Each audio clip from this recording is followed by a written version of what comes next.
да бъдат последните победи, така че да се радват. Успех. Затова сега свършат 100 години и почват нови 100. И ще започне по подобаващо.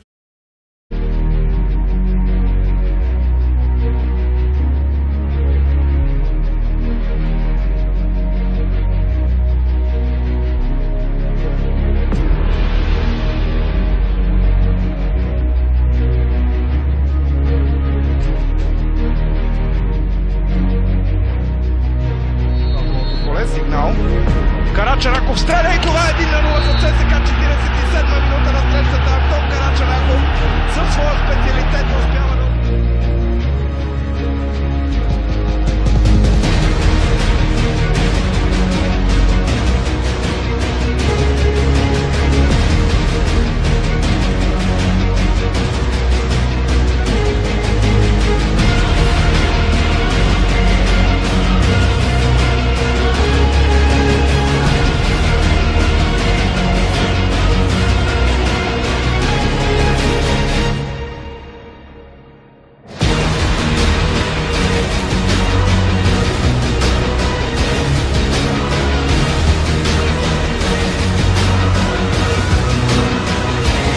Карачанаков играе с топката.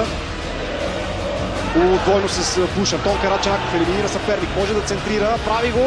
Хубаво подаване на Антон Карачанаков и 2-0 за ЦСКА в 55-та минута. Червените нанасят своя удар. Много брилянтна атака на армейците доведе до това попадение.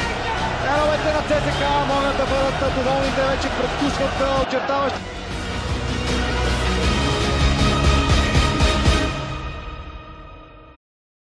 350 минути игрово време без успех над вечния съперник в А група за Левски.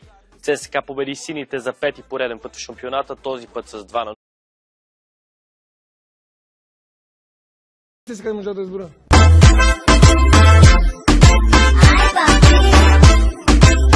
Те не кое ми, що ЦСКА не можа да